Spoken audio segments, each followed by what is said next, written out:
Welcome back to Beyond Procurement by Powerweave, the show where we look beyond purchase orders and price tables to explore how procurement drives strategy, resilience, and impact.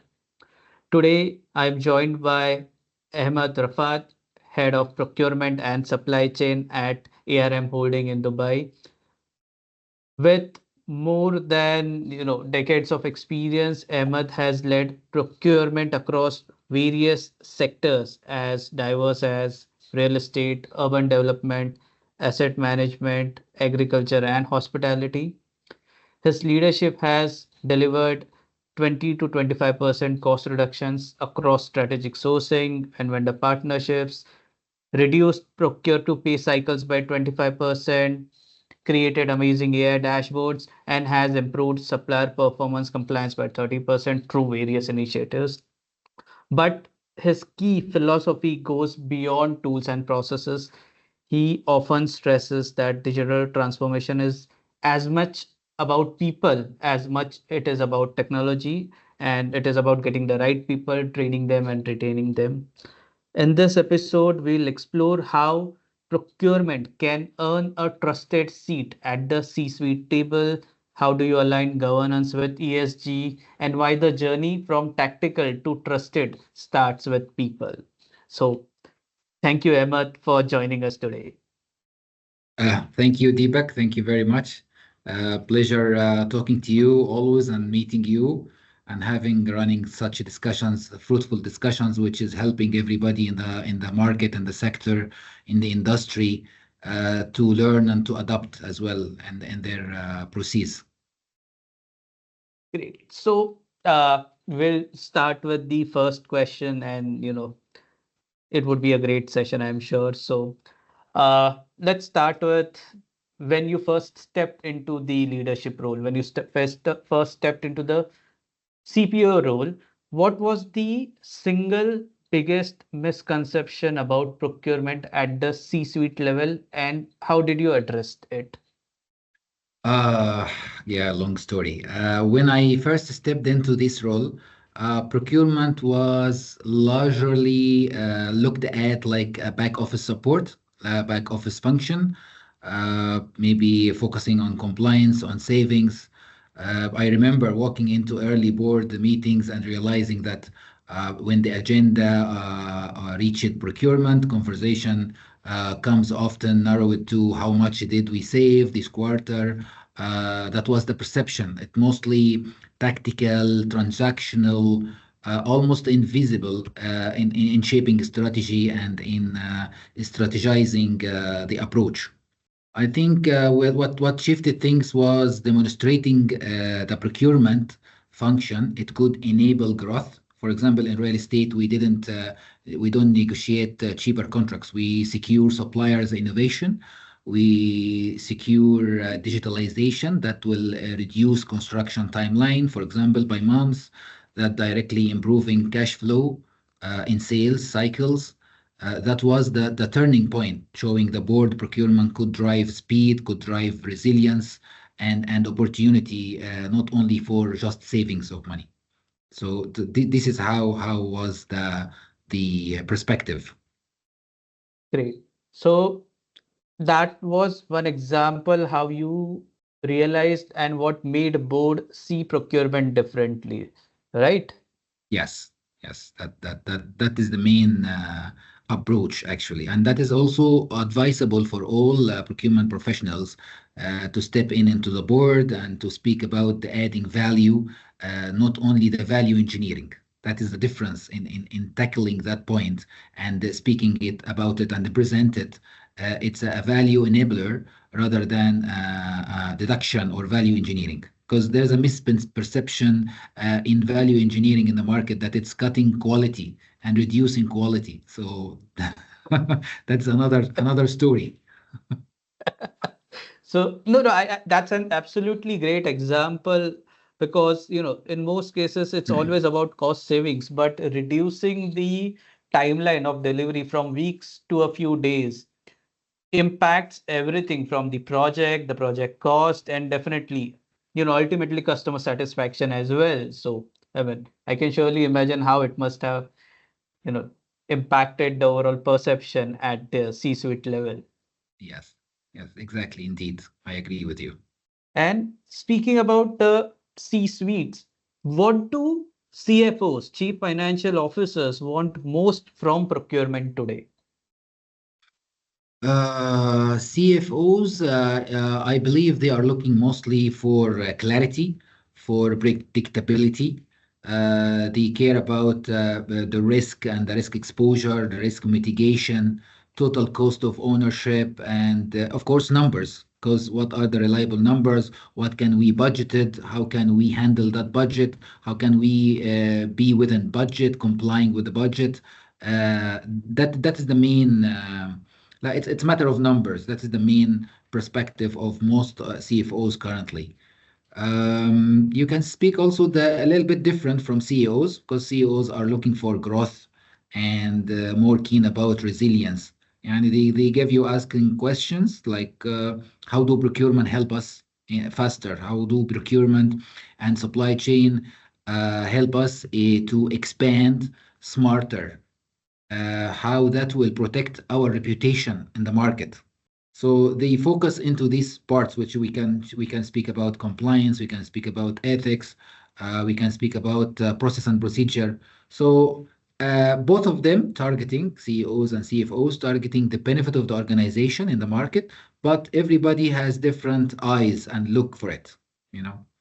Great. So these were two great perspective, Ahmed. So the CFOs are all about numbers, how you deliver within the budgets, and obviously, the key metrics. And what you're saying is the CEOs care more about the stories, the expansion, how you can give them more reasons to maybe expand to other markets or uh, you know tell them give the sales and marketing more stories to pitch the brand in a better way. Yeah, So exactly. How our vendors' innovation pipeline help us bringing sustainable projects to the market earlier. So parameters, innovation, sustainability, and time. So I believe procurement and supply chain should show that it is directly supports the board and the board scorecard and build up trust quickly by achieving and by replying such questions always happen in the board. great. So the storytelling becomes more important other than the dashboards. Exactly. So so procurements also need to be marketers or other salesperson, is what you're saying.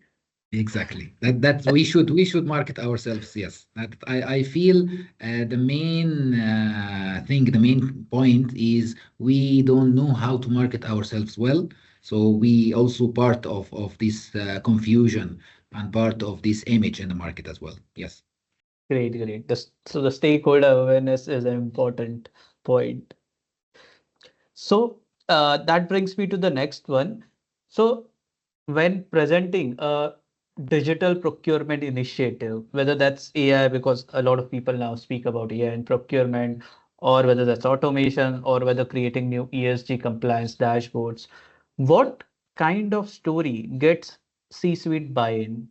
And at the same time, what kind of pitch tends to fall flat in your experience? In my experience, I believe the digitalization was always the main parameter and main focal point of everybody, C-suites and all the management. It's always a roadmap. It's always a tool, important one to achieve it. When are we going, Ahmed, to get S2P, source to pay? When are we completing 100%? When are we digitalizing our ERP platform 100%? We need to minimize the paper. We should be a paperless organization. So all those questions about the digitalization is always required to be achieved, and we have to create initiatives always. We have to propose those criterias, and then we explain how that will benefit the organization. So I believe one of the examples I have gone through in my life that we tried few softwares and very famous softwares in the market, and we have found some challenges in every one of them. Three big software players in the market, and we end up in one of my organizations by a decision, very brave decision. We will hire an IT specialist programmer, and we will customize a software by ourselves. And that was very brave decision from the managing director in this organization, and he consulted us. He created a committee team of five champions for all the departments. I was one of them. And we started the journey with this IT engineer with us, and he created his own team, another two helpers for him, assistants. And we started the journey. Within 3 years, we finished a full complete system of ERP, starting from before sourcing, starting before at the level of collecting packages, when you are collecting the requirements from the business units. So start from this level, automate it, share it on the system up to the order issuance, the payment, the delivery, and creating even a gate pass for those orders for the vendors. They can apply online, they can get a barcode, they go to the inventory of the project site, and they deliver it by the barcode. So it was a very good experience. I learned a lot through this experience. I understood other departments, and that's very important. I believe this is the gap which we are having between the verticals nowadays.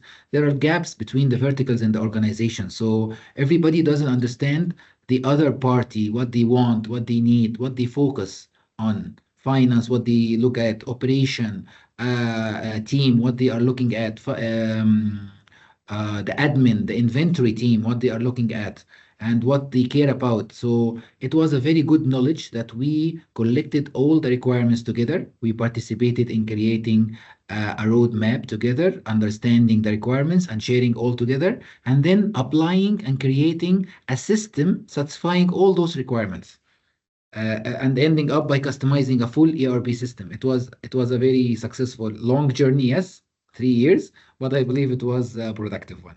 That's a great insight, Ahmed. So, I mean, and the point that you made that, some of the biggest players and some of the, most popular software didn't work for you. I think that should be one of the mistakes that companies try and do, where they try to fit then where they try to change their processes to fit into what's out there rather than trying to find something that works as per their needs, that is tweaked or can be customized for their current processes rather than doing it the other way, which will definitely fail at some point. Exactly. And that's happening. I have seen it a lot that due to the big players of softwares in the market or platforms, this it's kind of enforcing coming from the system integrators or proposed by departments, IT departments or platforms owners. They are forcing to change or to customize your procedure to match their process flow, which is a little bit weird for me.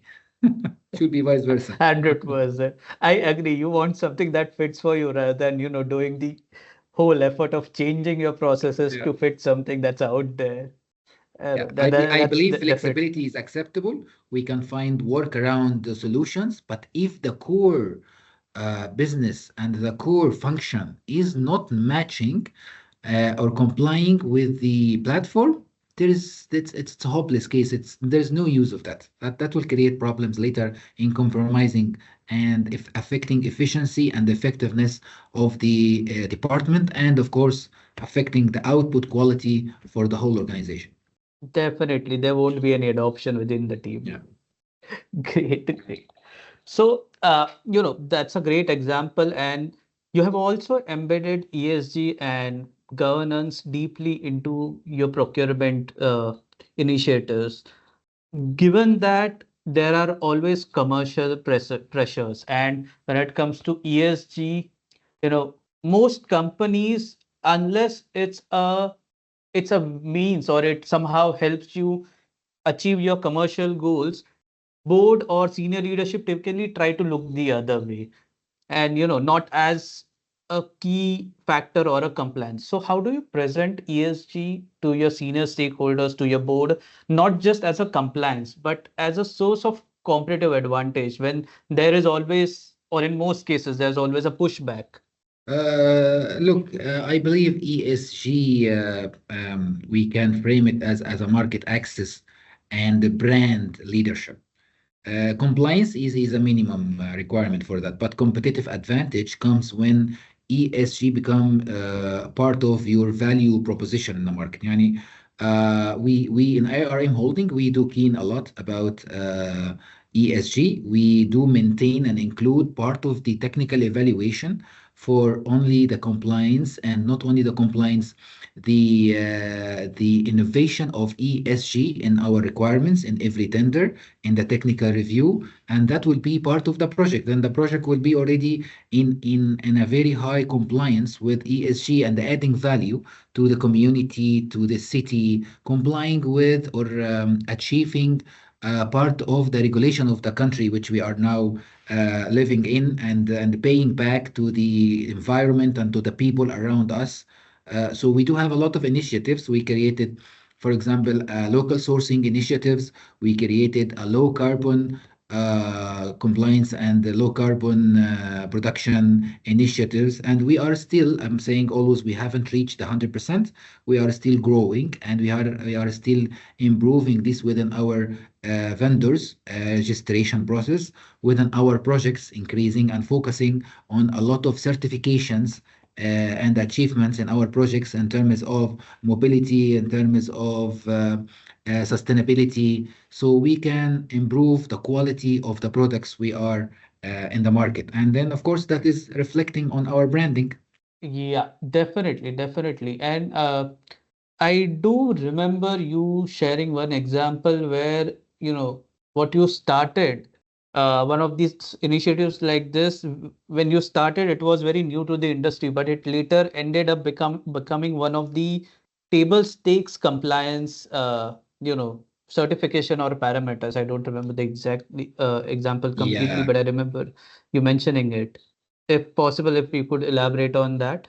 Yes, yes. One of our projects, which I work on very early stage, and it was maybe before 2018. I do remember this. So we had a very huge community project, and it's a villas, and a lot of people will be living there. So we have looked at a long-term relationship with international timber suppliers. And in that time, we have gone through one of the suppliers, international, who's having a green sustainable certification for the wood. And we done a long-term deal with them.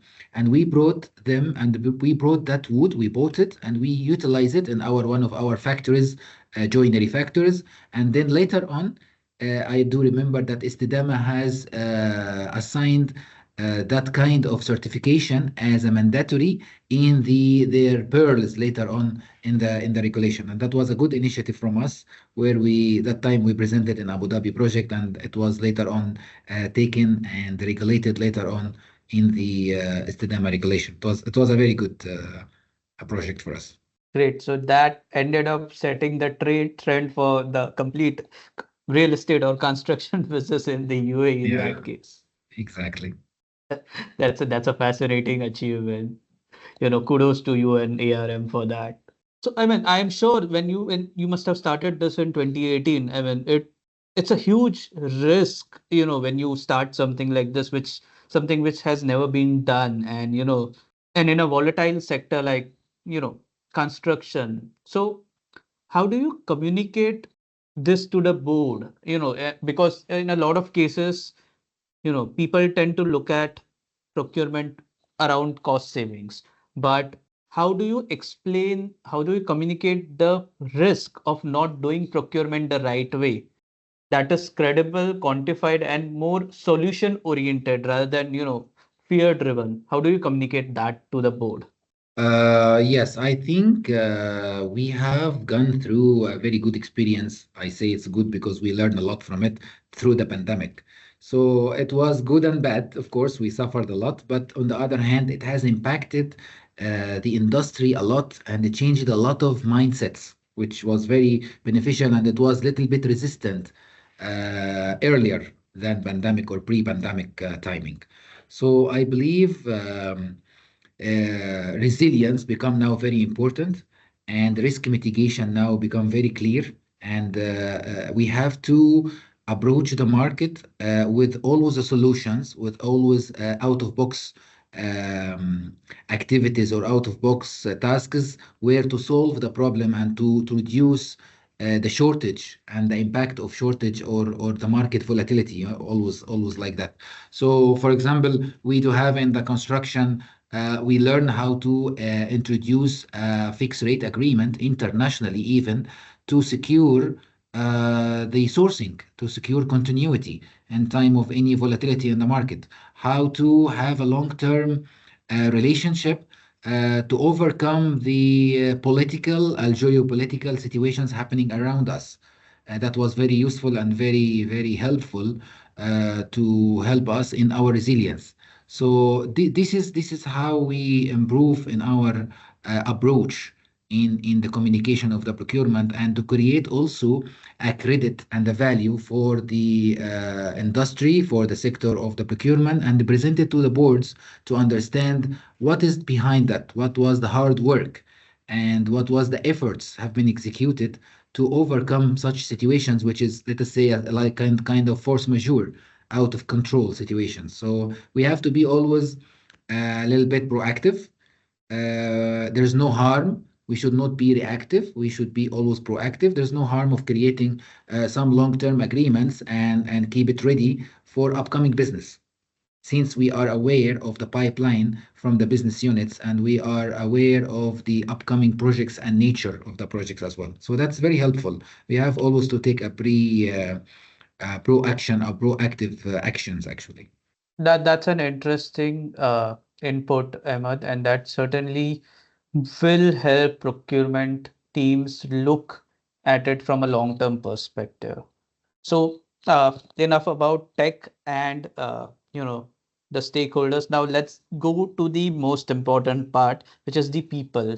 Yeah. So, I mean, and I know you believe in it as, immensely. Yeah. So, and you have said multiple times that, transformation is about people, not about tech. So, can you share a moment when investing in your team's talent, whether that's through hiring or the right training or retention, help you build trust with your stakeholders, with your C-suites? Yeah. That's very important topic. I do believe that people. I always have a formula, which is saying people, and then process, and then platform.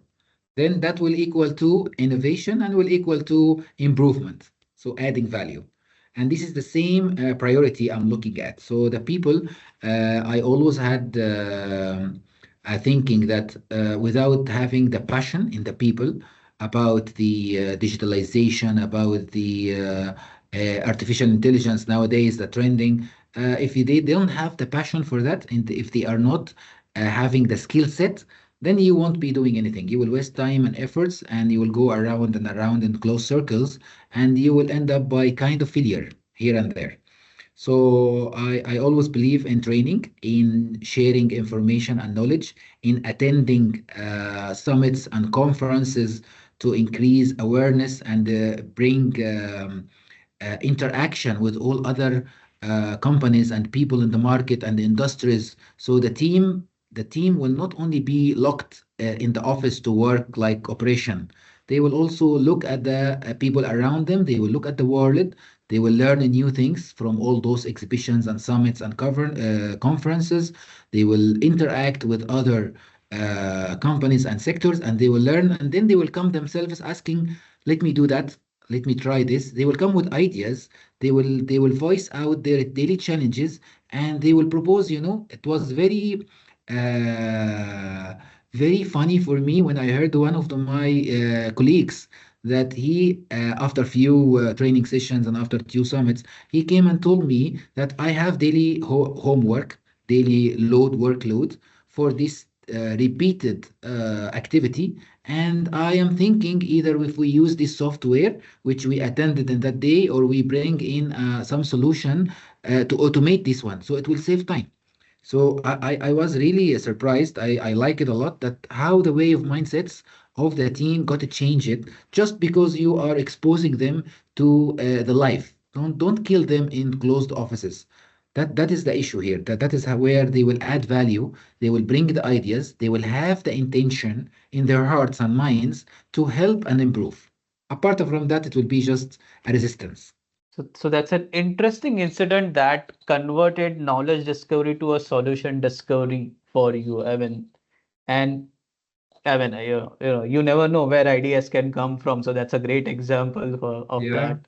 And an interesting anecdote, the three P's that you said, people, process, and platforms. Mm. Interestingly, that's been the crux of Powerweave. So if you look at our logo, that it's an arrowhead. So it has three corners. So that was the brief that we had that gave us this logo where we wanted to connect all three things, and that's how that triangle in our logo came into the being. So the Exactly. people, process, and the platform. So Yeah, you know exactly. we 100% are aligned with you. It's a human investment. We should maintain it. We should continue that, and we should retain such calibers later on. That's very important to have a retention of those you have invested in. It's not easy to invest again and to reinvest and to start over from the beginning. That's a waste of time and efforts and even money. 100%. Yeah. So from your perspective, what behaviors or decisions distinguish a trusted procurement leader from a purely tactical one in the eyes of the business? I think a tactical leader just waits for a demand to come and then start acting and negotiating good price. So that's a typical tactical leader. While a trusted one should come from being strategic, should come from being initiative and anticipate the demand, collaborate with the business units, the pull strategy rather than a push strategy. So you pull the data and information from all the business units, you cook it internally, and then you prepare yourself, and then you be ready to react to this in the future. So there will be a demand, there will be specification and challenges where you can participate in from the history and from the experience of earlier works, and then come to the board with options before a problem even started. So you propose solutions, you propose options to solve the problem which could happen in the future. A problem of maybe time challenge or poor timing for the packages and tenders and the projects.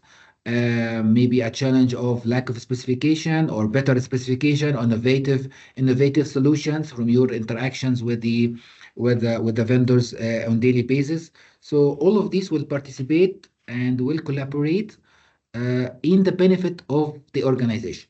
Don't wait for it. You need to drag it, to pull it. You need to create it actually. So that is what could be a difference between a trusted one and a tactical leader.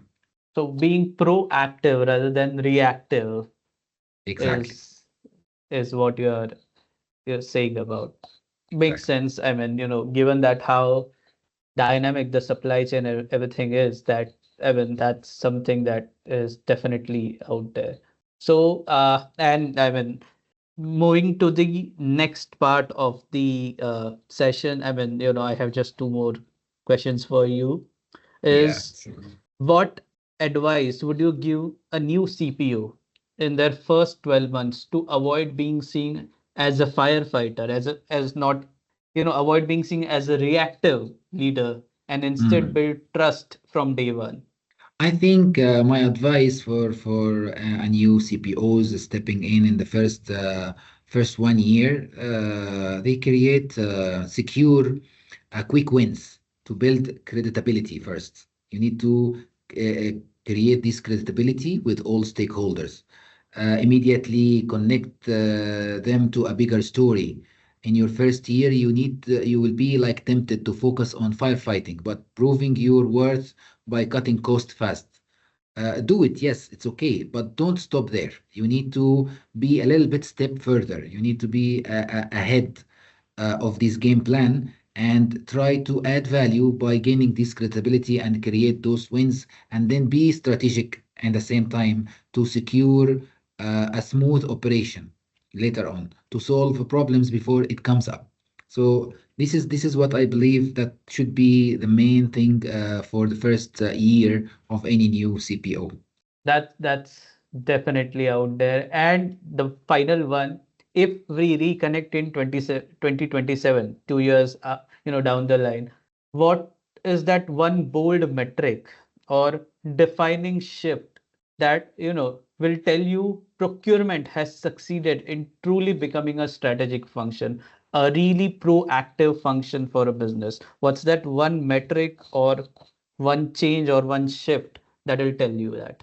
I think starting the trending in our region for artificial intelligence, which started last year, and that fast moves and jumps, I can say it's jumps we are taking and we are experiencing this year. I feel like in 2027, procurement won't be judged at all as on savings or spent under management. It will be a different metrics where it will be evaluated as a value delivery behind and beyond the costs. For example, the resilience, the sustainability, the supplier-driven innovation. I think those three parameters will be the main KPIs for procurement by that time. And then number four gonna be the cost savings. Then that would be the fourth one, because because those other three will add value more than the cost savings to the industry and to the quality of the products. I think, for example, how much revenue was protected because procurement ensured continuity of a supply during disruptions. And especially these days, we have a lot of disruption all over the world, which is affecting us 100%. It's not like old days that this is happening too far from us in a far geographic area. No, everything now after globalization is getting affected. The whole world getting affected by any geographic challenges anywhere in the world, and affecting the disruption of the logistics and the supply chain. How much brand value was created, for example, because of suppliers help to or help the organization to exceed the ESG requirements and benchmarks. How many innovations reached market faster because of the procurement opened the right partnership with all those partners, international or national, early stage, and have implemented this innovation solution in their operations, regardless in their products. So I feel procurement measured in terms of enabling growth, resilience, and reputation, not just efficiency. We will know it has a finally taken a seat and it's already a truly strategic function. I think so. So that's what's expected now. So they actually would be storytellers, story creators. A lot of story creators. I feel every package or every transaction of procurement nowadays and upcoming years, it will have a story, what value have been added for that, and how it was being done, and what was behind it, how much effort, how much workshops, brainstorming, clarification happened about this, you know?